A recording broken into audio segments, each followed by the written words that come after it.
लकड़हारा कुछ देर से पहुंचा, इसलिए राजा उसको अपने साथ घर लेवा ले गया। लकड़हारा भोजन कर रहा था कि रानी की दृष्टि उस खूंटी पर पड़ी जिस पर उसका हार लटका हुआ था।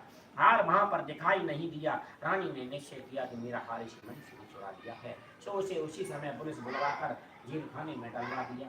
अब राजा जेल खाने में पड़ गया और बहुत दुखी होकर विचार करने लगा कि न जाने कौन सी पूर्व जन्म की कर्म से मेरे को दुख प्राप्त हुआ है। और उसी साधु की याद करने लगा जो जंगल में मिला था। उसी समय तत्काल बृहस्पति साधु में प्रकट हो गई और उसकी दशा देख करके कहने लगे, अरे मूर्ख, तूने बृहस्पति देवता की कथा नहीं करी। बृहस्पति देव के दिन जेल खाने के दरवाजे पर 4 पैसे पड़े मिलेंगे, तेरे सभी पैसे दूर हो जाएंगे। 10 बार के रोज उसे 4 पैसे पड़े मिले। राजा ने कथा कही। रात्रि को बृहस्पति देव ने सड़क के राजा को स्वप्न में कहा, हे राजा, तुमने जिस आदमी को जेल खाने में बंद कर दिया है और निर्दोष है, वह राजा है, उसे छोड़ देना। रानी का हार उसी कुर्सी पर लटका हुआ है। अगर तू ऐसा नहीं करेगा तो मैं तेरे राज्य को नष्ट कर दूंगा। इस तरह की स्वप्न को देख राजा चाटकार उठा और कुर्सी पर हाथ दिख करके नटरारे को बुलाकर क्षमा मांगी तथा राजा के योग्य सुंदर वस्त्र पर देकर के विदा किया। अब तो गुरुदेव की आज्ञा अनुसार राजा अपने नगर को चल दिया। राजा जब नगर के निकट पहुंचा तो उसे बड़ा आश्चर्य हुआ। नगर में पहले से अधिक बाग, तालाब और कुएं तथा बहुत सी धर्मशाला मंदिर आदि थी। राजा ने पूछा कि यह किसका बाग है? तब नगर की सब लोग कहने लगे, यह सब रानी और रानी की। तो राजा को आश्चर्य हुआ और गुस्सा भी आया। जब रानी ने यह खबर सुनी कि राजा यहाँ आ रहे हैं तो उसने अपमानी से कहा कि हे दासी, देख राजा हमको बुरी हालत में छोड़ रहे थे, वह हमारी ऐसी हालत देख ना जाए, इसलिए तू दरवाजे पर खड़ी हो जा। आज्ञा अनुसार दासी दरवाजे पर खड़ी हो गई और राजा आए तो उन्हें अपने साथ लेवा लाई।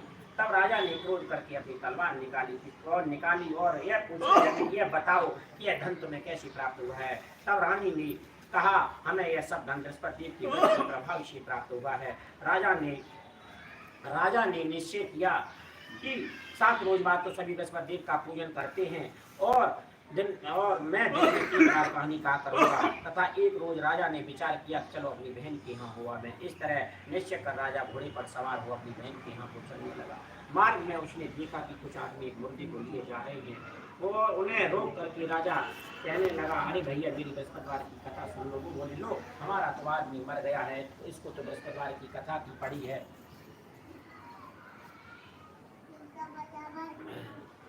कथा की पड़ी है। परंतु कुछ आदमी बोले, अच्छा, अब हम तुम्हारी कथा सुनेंगे। राजा ने दाल निकाली और कथा कहने लगा।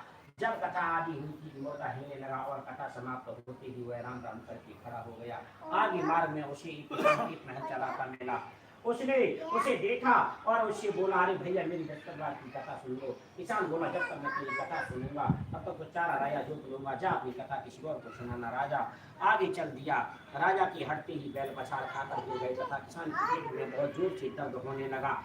उसी समय उसकी माँ रोटी लेकर आई। उसने वह देखा तो अपने पुत्र से सब हाल पूछा और बेटे ने सभी हाल कह दिया। तब बुढ़िया दौड़ी दौड़ी उस घुड़सवार के पास गई और उससे बोली, मैं तेरी कथा सुनूंगी, तू अपनी कथा मेरे खेत पर ही चलकर कहना। राजा ने बुढ़िया के खेत पर जाकर कथा कही। कथा की सुनते ही बैल खड़ी हो गई तथा किसान के पेट में दर्द बंद हो गया। राजा अपनी बहन के घर पहुंच गया। बहन ने भाई की खूब मेहमानी की।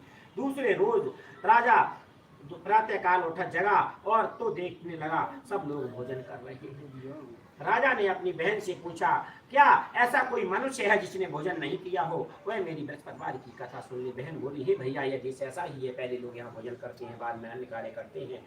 अगर कोई पड़ोस में हो तो मैं दिखाऊंगी। ऐसा कह करके क्या देखने चली गई, परंतु उसे कोई ऐसा व्यक्ति नहीं मिला जिसने भोजन नहीं किया हो। अंत में वह कुमार के घर गई जिसका लड़का बीमार था। वह मुझे मालूम हुआ कि उसके 3 रोज से किसी ने भोजन नहीं किया है। रानी ने अपने भाई की कथा सुनने के लिए कुमार से कहा। वह तैयार हो गया। राजा ने जाकर के बृहस्पतिवार की कथा कही, जिसको सुनकर उसका लड़का ठीक हो गया। अब तो राजा